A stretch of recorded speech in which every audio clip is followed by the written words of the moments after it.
Hello and welcome to the review for the Beast of the Mesozoic Sinoceratops. Huge thanks to David Silva at Creative Beast Studio for sending this one out early for us to review on the channel. I am so excited and so happy to help him promote the third upcoming wave of the Ceratopsian series. So first of all, let's just talk about the sculpt, because this one is actually almost the same sculpt as the Pachy. They share all the same parts down to the back ridge on the torso piece, besides, of course, quite obviously, the head and the jaw. Those are evidently not the same. So actually, I'll just bring in the Pachy here as a comparison, because the first thing that stood out to me the longer I was sitting with these two together is, and I already knew this because I had experienced it with some of the smaller sizes, but it really is impressive just how much a different paint job and a different head sculpt can really bring completely different things out of mostly the same body. Again, these use a lot of part sharing. They are like about 80% the same figure in terms of the sculpt, but they look completely different. And there is a part of my brain, or at least there used to be a part of my brain, that was slightly resistant to the idea of getting too many that had the same exact body size and a lot of the same parts. But when you see them next to each other, you just see that they don't feel like the same figure at all, and it's just really cool how paint can make such a huge difference, and the heads, of course. As far as the articulation goes, the articulation on this one is great. It works just like the Pachy and just as well. Again, much like the Pachy, my only minor complaint is that maybe the hip joints could be a little bit stiffer, but honestly, they're actually not quite as loose on this one as they are on the Pachy, and they are not so loose that they ever affect the posing in any way. I just think that maybe they could stand to be a tiny bit stiffer just so that, you know, they won't get loose over time and stuff, but it's really not a big deal. For the most part, the joints on this body size work great, and yeah, I remember back in the day when I was worried that the ones with this large of a body might not be easy to articulate and might be really stiff and have joints that don't work well, and just all my fears have been truly put to rest, because these ones are arguably easier to articulate than some of the smaller body sizes, and you have so much range of motion. And yeah, this one especially, if there's any difference between this one and the Pachy in terms of range of motion, it is actually in the head, because of course the head's the only thing that's different.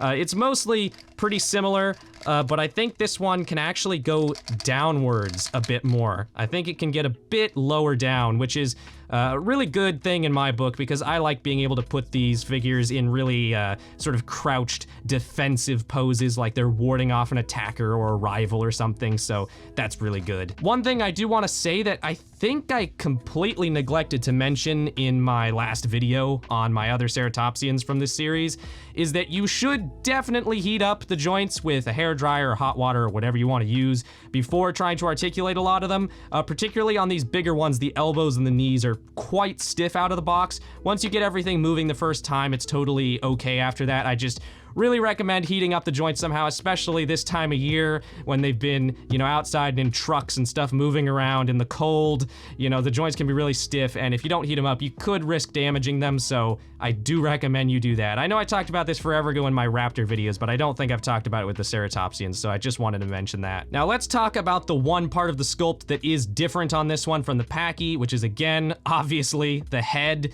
This has got to be one of my absolute favorite head sculpts in the entire Beast the Mesozoic Ceratopsian series. This one, Sinoceratops, is not known from the best remains. I think the only skull we have from it, we might have more skulls, but I think we just have the one, and it's pretty crushed and not super well preserved, so we don't have a perfect idea of how it should look. So this is maybe less so an accurate Sinoceratops head, maybe more so a plausible one, but based on the material we have, it is very accurate to what we know about it. All these little epicetals and hornlets have been perfectly reconstructed, and they look very nice. That's one of the most distinct parts of Sinoceratops's actual skull ornamentation.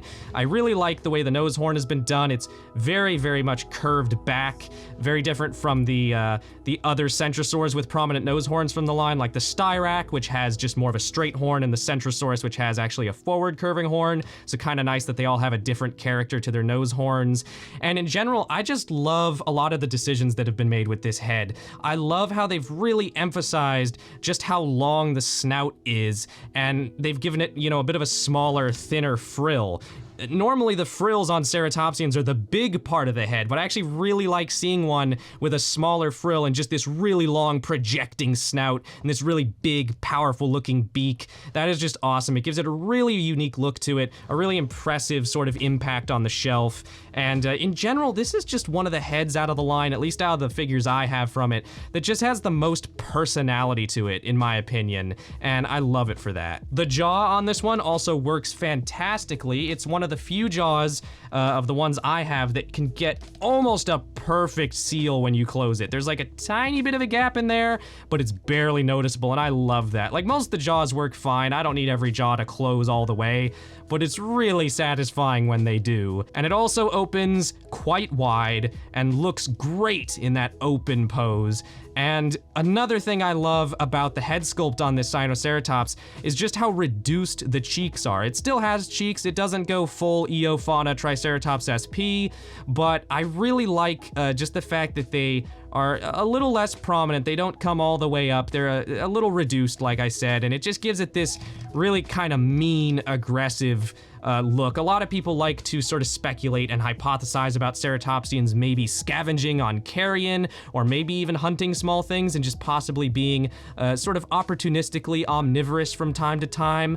And this one looks incredibly capable of that. That just looks like it could be crunching bones or something, and it looks really intimidating. Now, of course, the most noticeable thing about this figure is the coloration. This is some of the most bold and standout coloration in the whole series, and that is saying something because this is a very vibrantly colored series of figures, and this one is just, again, one of the absolute brightest and most just, it's almost chaotic. It's got all these different patterns going, but I just love it. And I didn't always love it. When I first saw this figure, when it was first revealed, the prototype, way back when, during the Kickstarter, or maybe it was before or after the Kickstarter, but around that time period, I actually didn't like this one initially. I thought it looked too crazy. I thought there were too many patterns and too many colors, and it just wasn't working for me. And over time, I kind of started warming to it, and I started warming to other ones, because at first, I actually didn't really like the Medusaceratops, or the Wendyceratops, or the Chasmosaurus. A lot of the really bright ones kind of threw me off at first. I thought, those look a little too bright, a little too in your face,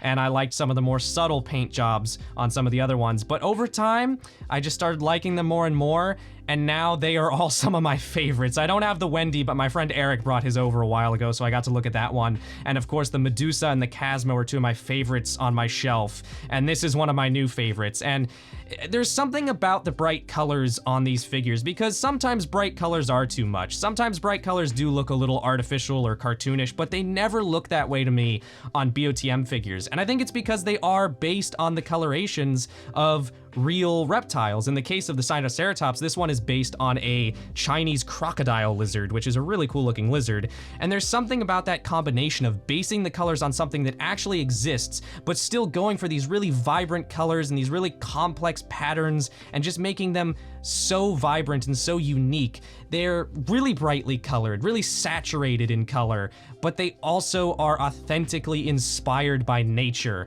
And I just love that. And this figure is just the perfect example of one that is super bright, but still feels natural to me. And I love the colors on this one. As you can see, you've got all this beautiful red. It's a slightly orangish red, kind of a tomato sort of color. You've got all this nice moss green. The green also got, it gets a lot darker over the back than I thought it did from the pictures of this one that I had seen. And in fact, from the top, it almost looks like a different figure with this really nice deep forest green and black combination. That just looks awesome. And we've got all these sort of little light oranges and tans, and then this white on the face. Black and white, simple as they may be, can be used really effectively. And this figure is the perfect example. It's got green and red all over it, but the black and the white are some of the most standout parts of the coloration. The black striping over the face and the frill, all the big black blotches, and again, that white around the nasal region on the snout. Those are just some of my favorite parts of the colors on this one, and that is saying something, because there's a lot of colors on this one that I really like. Before we wrap up the video, I just want to zoom in and take a detailed look at this whole figure. starting back at the tail, you can see we have these sort of bands going over the tail, these red bands with sort of black stripes on the edge. Very snake-like or lizard-like, and really makes the tail have a nice look to it. That's some of my favorite patterning on the body of this one. Then we have the hips. We got some little bit of white, which is kind of a nice little accent. And just all these, again, almost chaotic patterns. You got so many colors going, but it just works. And then on the torso, I really like just this combination of sort of the green on top and then this red flooding up from the bottom with all the black over it. That looks fantastic. And the arms, of course, have green on the forearms and feet primarily, although you do have some different colors on the insides of the forearms, and then going up into the red around the shoulder. You got a few little painted osteoderms there on the shoulder, and then going into the head. The head has so many lovely colors. I love just the yellows and oranges in the lower jaw. It's just this really, really saturated orange with this little sort of yellow staining over it, and that looks fantastic. You've got a really light sort of pinkish red staining over a couple parts, which you can hardly see in a lot of the pictures, and that's a really, really cool little detail. This one also has, oh, I forgot about this. It has one of the easiest access articulated tongues in the series because of the lack of cheeks, which is kind of fun. You can't really see it very well here, but it also has some very notable gloss in the mouth. I don't know how well I'll be able to show that. Oh, you can kind of see it there. And on the eyes. I know that most of the figures in this line have some amount of gloss on the mouth interior and the eyes, but on this one it really stands out in a great way. We've also got more oranges and more yellows on the head as well. We got orange behind the eye and along the snout here. And then on the frill we have some yellow and white with a couple little black dots and just all sorts of nice, again, really vibrant, really beautiful colors on the head. The head on this one just has so many colors going on and so many great patterns, but it's not overboard. I really, really like how it's been done. I also love, this is another part of the sculpt I like, just these really prominent sort of ridges of keratin above the eyes. He did a similar thing on his Chasmosaurus, where it doesn't actually have brow horns, it just has some little sort of crests, and I think that's a really cool, unique detail to add. I also like how there's just plain green on the back of the frill, and just quickly we will go and take a look at the other side. The patterns are mostly the same, but there's some slight asymmetry, which I think on this one in particular really works. So that is about it. I have a couple size comparisons for this one. This is one of my new favorites from the line.